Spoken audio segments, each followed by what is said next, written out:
नमस्कार, मनीषा रेसिपीमध्ये तुमचं स्वागत आहे। आज आपण कुकरच्या एक शिट्टीमध्ये गुळाचा पाक तयार करून तिळाचे लाडू बनवणार आहे।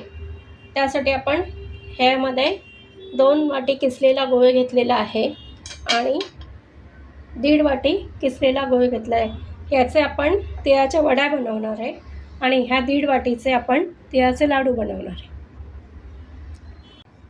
आता आपण कुकरच्या या भांड्यामध्ये 2 वाटी गूळ घातला आहे आणि छोट्या भांड्यामध्ये 1.5 वाटी गूळ घातलेला आहे।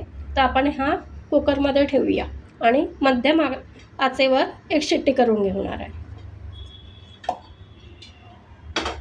यामध्ये आपल्याला पाणी बिलकुल घालायचं नाही आहे। कुकरच्या याच्यामध्ये पाणी आपल्याला थोड्या प्रमाणातच घालायचं आहे, साधारण एवढंच पाणी घालायचं आहे आणि असं ठेवून घ्यायचं आहे। झाकण ठेवायचं आहे,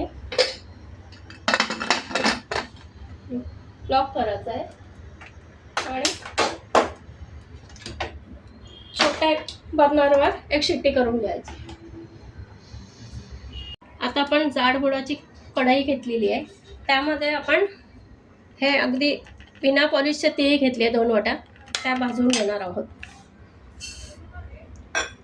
1 वाटी लाडूसाठी आणि 1 वाटी वडीसाठी, या प्रकारे 2 वाट्या आपण तीळ घेतले आणि ती मंद गॅसवर असे चटके लागेपर्यंत किंवा ती फुलली की वास येतो खमंग आणि ते उडायला लागतात तसे आपण भाजून घेणार आहोत। त्याचप्रमाणे 1.5 वाटी शेंगदाणे मी इथे भाजून घेतलेले आहे आणि सालं काढून घेतलेले आहे। अगदी थोडेसे भाजायचे, खूप लालसर करायचे नाही आहे, ते भाजून घेऊया आपण। या ठिकाणी आपण 1 वाटी तीळ भाजलेले आहे ते आणि 1 वाटी शेंगदाणे असे मिक्सरला बारीक करून घेणार आहोत।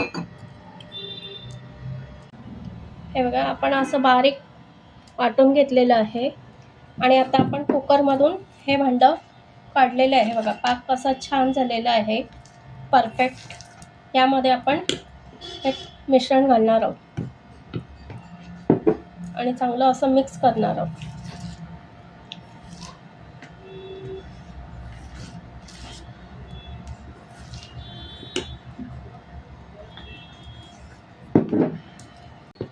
यामध्ये आता आपण वेलची पावडर टाकणार आहे, बारीक केलेली, आणि असं परत मिक्स करून घेणार आहोत। या ठिकाणी आपण मिठाईच्या बॉक्सचं वरचं झाकण घेतलं आहे आणि त्याला आपण बटर पेपर लावून ग्रीस करून घेतलेलं आहे। पुन्हा हे मिश्रण एकदा मिक्स करून घेऊया।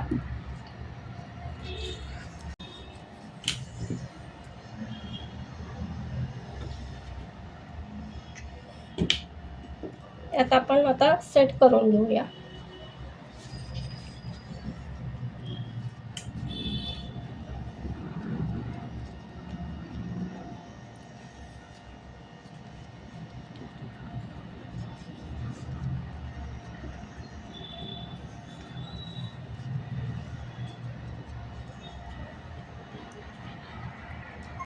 आता आपण याच्यामध्ये ना ते भाजलेले होते ते असे वरतून लावून घेतलेले आहे आणि उरलेलं मिश्रण आपण परत मी या छोट्या डिशमध्ये ठेवलं आहे, काढून सेट केलं आहे।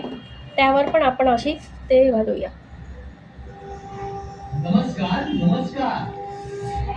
आता या ठिकाणी आपण शेंगदाणे प्रथम अगदी थोडेसे जाडबारीक वाटून घेणार आहोत आणि ही तीळ त्याच्यात टाकणार आहे थोडंसं। नमस्कार नमस्कार। आता आपण हा पाक गरमच आहे, त्यामध्ये आपण थोडी वेलची पावडर टाकूया, दाण्याचा कूट टाकूया, ते अख्खे ते मिक्स करूया आणि बारीक केलेले ते मिक्स करूया आणि हे मिक्स करून घेऊ। त्यामध्ये आपण 1-2 चमचे तूप घालणार आहे, साजूक तूप, आणि लाडू करायला घेणार आहोत। अजिबात आपल्याला पाकाचा चटका लागत नाही आहे, आपण छानपणे लाडू करू शकतोय। पहिले कसा पाकाचा चटका लागायचा, भरभर करावं लागायचं, आता काही होत नाही आहे तसं, आणि पटकन कोणीही लाडू हे अगदी सहज करू शकतात बिना पाक करताना।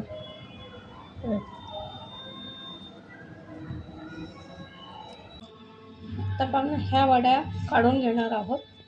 हे बघा किती छान वड्या झालेल्या आहे, मऊसूत अगदी बर्फीसारख्या झालेल्या आहे.